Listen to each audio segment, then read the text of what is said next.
I texted this clip to my wife, who wanted proof I wasn't doing anything stupid on a recent trip to the Bahamas. Now, if you're wondering what my feet are doing in shark-infested waters with a bucket of blood 20 miles away from any land, well, that comes down to a conversation I had with my friends at the Discovery Channel 6 months ago. They told me Shark Week is coming up, and they want to know what I would do if they could put me in the middle of the ocean on a boat surrounded by sharks. For as long as I can remember, I've always wanted to test if sharks can really smell a drop of blood in the water from a mile away. Now, before you say Mythbusters already did this, they kind of did this. As you can see, to test this, they poked their fingers and then stuck them in a barrel with these tiny lemon sharks, and since they didn't really seem to turn around and look at their fingers, they said it was busted. Now, I'm friends with both Carrie and Adam, but I think even they would admit, at least in this case, the methodology was less than scientifically rigorous. So I came up with a more robust test procedure, built some NASA-grade hardware for the experiment, hopped on a plane, and then a speedboat, and soon enough, I was 20 miles offshore of the Bahamas. What's up? Hey, Mark. Dude, there's sharks! That's sharks. We Out have there. sharks. That's the first time I've ever seen a shark, like in the wild. See some science. To kick things off, I sat down with my marine biologist, shark diving expert friend, Luke Tipple, and explained my plan to him. And eventually I planned to test just how far they could smell a single drop of blood in the water. But first, I wanted proof that they actually preferred blood over any other scent. So for my first experiment, I planned to put 4 surfboards in the water equidistant from the back of the boat. Each board would host 2 liters of a different liquid that we would pump into the ocean over the course of an hour. Then, using a 3-meter radius around each board as a gauge, we would use drone footage and count how many sharks went over to check out each board. So this board would be fish oil, which I heard was a general attractant for lots of fish. Then we would have cow's blood here, then seawater here as a control to make sure the sharks weren't just interested in the surfboard, and then finally urine. I've heard from surfers that a lot of them won't pee in their wetsuits because they feel like it's going to attract a shark. I don't know a surfer alive who doesn't pee in their wetsuit. But yes, it's definitely something that I've heard a lot. It's going to liberate surfers everywhere if we show that it's cool to pee in your wetsuit. And so after a bit more discussion, Luke was on board for the first of our 2 experiments. Well, as a firm believer in the scientific method, we'll test it out. And then you dive. Well, depending on the results, I dive. I can't pee, the deal's off. And so with that, we started putting the 4 boards together.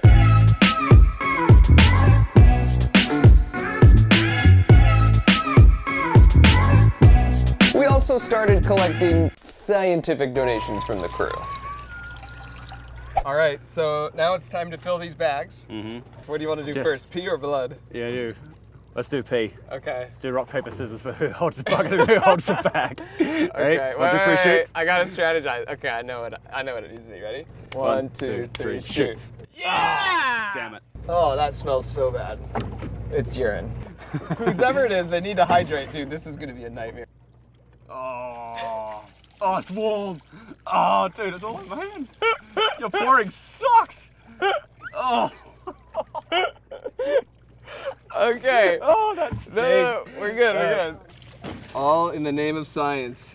It's a great time of day to be doing this because we have a lot of sharks. Looking down here, we got 3 or 4 lemons on the surface, and I can actually see 2 tigers down on the bottom, and that's actually a massive tiger shark down there. Huge. All right, see if you can do a better job pouring than I did. Oh my gosh. Oh wow. There's a feeding frenzy. Don't move it. It's fine. What do you mean don't move it? I almost lost my hand. You did not. It's not going to jump out of the water. Okay, so we've got seawater as our control, fish oil. Have urine and cow's blood. Let's do it.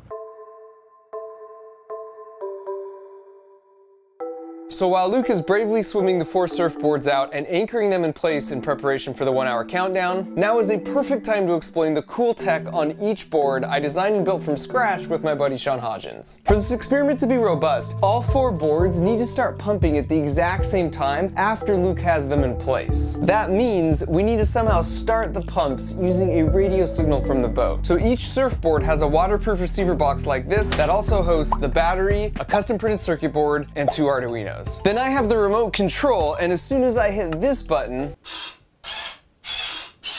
they all start pumping at the same time. We know each pump is working because the corresponding yellow light is lit up. That's important because they're too far away from the boat to see if they're functioning properly. To pump the blood and pee, we're using a peristaltic pump. This is a perfect choice because it's a totally sterile way to get the blood from the bag to the ocean, since the blood never touches any sort of valve or something. It just has these rollers that sort of pinch and push the blood through the tubing in a manner that just happens to be similar to a severed artery. And so with the boards in place, it was go time. Operation Shark Bait test thing commence. 3, 2, 1. Beep. All 4 are going. We have confirmation. Everything is rolling. The experiment is underway. We'll let them go for an hour, just dripping stuff out. And yeah, we'll see what happens. Okay, Mark, we confirm that all 4 boards are working great. I can see a blood trail as far as I can see on the blood board. We're going to head back to the boat just so we're not a variable in this experiment. And after 10 minutes, I was really surprised there wasn't a lot of action on any of the boards. So far it's pretty interesting. I mean, we've shown if you have a massive cut and you're bleeding out, and there's this many sharks within like 50 yards of you, that they're kind of like, meh. So like already that's an interesting finding, right? You'd think a little bit of blood and there'd just be a massive swarm, but that's not the case so far. And to be clear, we weren't dealing with small quantities here. The human body contains 5 liters of blood, and after you lose 2 liters, which is the exact amount we're putting in the water, then you die. About 20 minutes in, things were still pretty quiet, especially at the fish oil, urine, and control boards. But then the blood board started attracting some smaller fish, and soon after, 1 or 2 sharks started taking notice. Not a lot of love for my pee. I don't know why I find that kind of offensive, but I'm just a little hurt. Eventually, with about 15 minutes left, things started getting pretty wild over by the blood board. The blood was spread out and made almost like a blood runway. So you have this surreal line of sharks swimming up this enticing blood trail one after another, only to be super disappointed to find a big piece of styrofoam.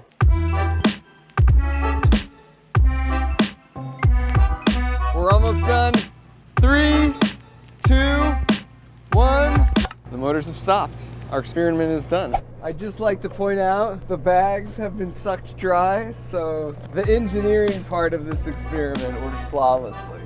Dude, there were sharks everywhere. Are you serious? Yeah. And there were 2 super pissed off tigers. And so now it's time to go in and review the footage and get a final tally for each board. And what we found was that 4 sharks went to check out the fish oil, then 0 sharks went to check out both the control and the urine. And then the blood board had a direct visit from a whopping 41 sharks. And so now that we debunked some surfing myths about urine and proved that sharks certainly had a strong preference for blood over anything we tested, the real question was just how much blood is interesting to them. And there was one part of the experimental design that was really nagging at me. Because that was cow's blood, right? That was cow's blood. You want to do human blood? I want to try human blood. We've got at least 10 living, breathing blood bags around here. It's worth noting, not everyone was as stoked as Luke and I about this idea. Yeah, and then just draw it. We'll just have fresh blood, just mainline it and put it in the water. Why not? Would you be down? I'd be down. Moondog, what do you reckon? Don't look at me, man. You can have all the pee you want, you can't have any blood. So Luke made some calls, and soon enough, we had an amazing certified Bahamian phlebotomist on board. I'm like, oh, I'm totally cool as I like pop the ball. And after some generosity from the camera crew and even Captain Scotty, we had 4 bulging bags of human blood for our second experiment. This is my actual blood. We're to see if sharks have a taste for it. And if they do, I probably won't go freediving with them. For the second experiment, we had 3 boards. Again, we placed the control in the middle. The board over here would pump the human blood slowly at 1 drop a minute, and then on the other side, this board would pump the blood fast, on average 1 drop every 4 seconds. We were able to do that because another cool feature for the boxes we built was that by turning this knob, you can control the flow rate, so over time, they can pump out different amounts. And because sometimes we all have to step up and just do our part, while Luke once again risked his life by placing the 3 boards, I prepared to push a button. 3, 2, 1, commence! All right, all of them are pumping and good to go. Now the clock's just ticking. We have like 55 more minutes to go. We'll see if the sharks notice it. 1 drop of human blood every 4 seconds may sound like a lot, and it certainly is. But it's also important to note that's 40 times less than the first experiment where we saw so much activity. In this case, halfway into experiment number 2, even though there were tons of sharks still in the area, the boards themselves were pretty quiet. We'll have to see when we look at the footage afterwards, but so far it looks like the answer is no. 5, 4, 3, 2, 1. Experiment's over. And so after the full hour, we brought in the boards and once again reviewed the footage to see that over the course of an hour, 0 sharks checked out the control board, 0 checked out the slow blood pumping board, and exactly 0 sharks checked out the fast one. So this was by no means a perfect experiment, but I think it's safe to qualitatively say that if no sharks came to check out 15 drops of human blood a minute in the middle of shark-infested waters, you're probably gonna be okay with a small scrape. I mean, there certainly won't be some kind of feeding frenzy with a single drop of blood from all sharks within a mile. Now that I had some first-hand data to put my mind at ease, I was willing to try diving with the sharks without a cage, but I had one final experiment. I had a theory that if we secured a 360 camera to the front of a hand spear and then shot it near some sharks, we could create the world's first really cool Matrix-like underwater bullet time effect. So I suited up and got in.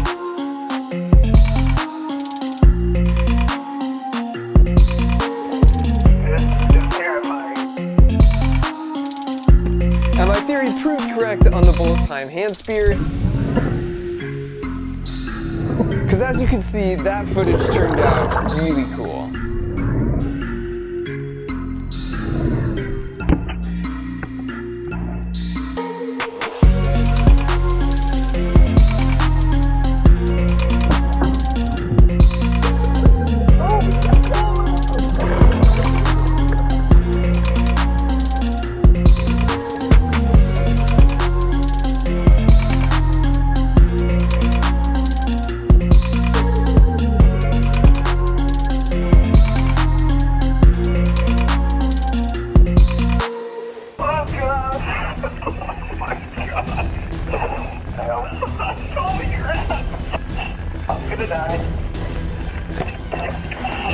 Safety, Luke. Making sense I'm a noob. I know it. They know I'm a noob. On that note, can we call it a night? Let's end on that.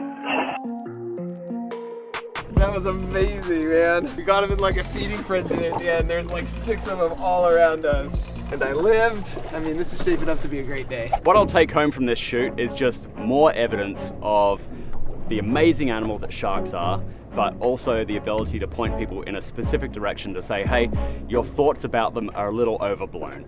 This experience definitely changed my perception on sharks. I would say I respect them more after seeing their raw power up close, but at the same time, there's less of that fear that comes from ignorance. On top of all that, I didn't die.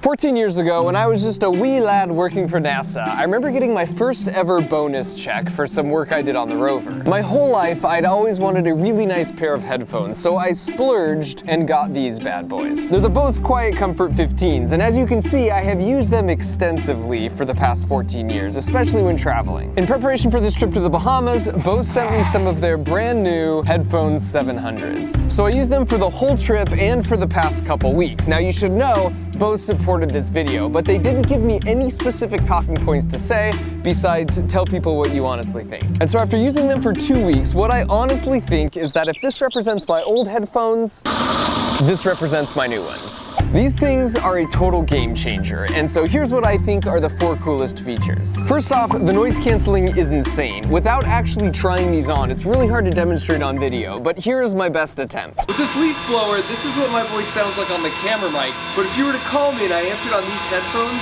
this is exactly what my voice would sound like.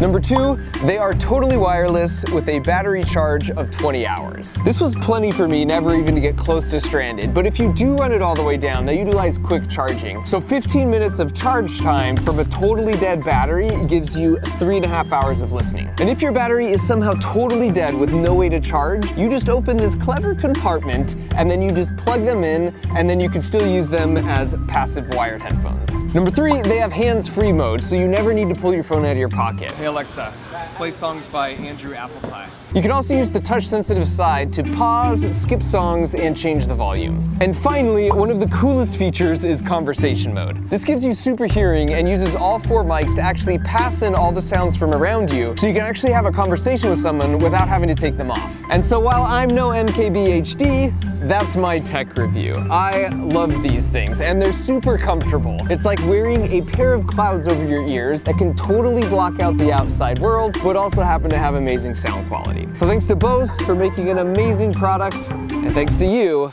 for watching.